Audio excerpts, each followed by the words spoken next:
Buongiorno e ben ritrovati con l'informazione flash di New Sicilia, i principali titoli della mattina. 3 persone sono state fermate per l'omicidio di Giuseppe Florio, il 66enne trovato 2 giorni fa nelle campagne di Mitoggio, frazione di Castiglione di Sicilia, nel catanese, avvolto in lenzuola e sacchi di plastica. Secondo gli inquirenti l'uomo sarebbe stato ucciso a Taormina e il cadavere sarebbe poi stato trasportato e nascosto. Tra i fermati ci sono una donna di 50 anni e il suo compagno di 39 accusati di omicidio, mentre un'altra donna di 53 anni è indagata per soppressione di cadavere.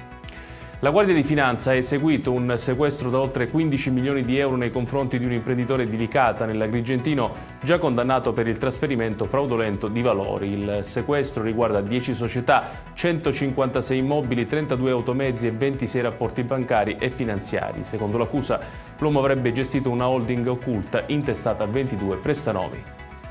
A Messina diventa definitiva la condanna dell'ex deputato regionale e ex sindaco Francantonio Genovese nello scandalo della formazione professionale in Sicilia. La pena definitiva è di 6 anni e 8 mesi, ma secondo il suo legale la pena eseguibile finale sarà inferiore ai 4 anni e quindi Genovese non dovrebbe tornare in carcere.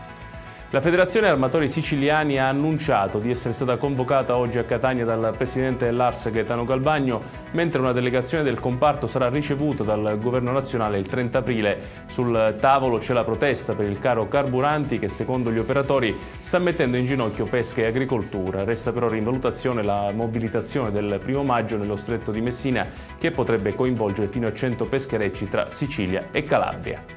E chiudiamo con l'economia. In Sicilia è diventato pienamente operativo il nuovo IRCA, l'Istituto regionale per il credito agevolato, nato con il completamento della fusione fra IRCAC e CRIAS. Secondo il presidente Schifani, il nuovo istituto consentirà di migliorare l'offerta creditizia per artigiani e cooperative, semplificando procedure e superando duplicazioni.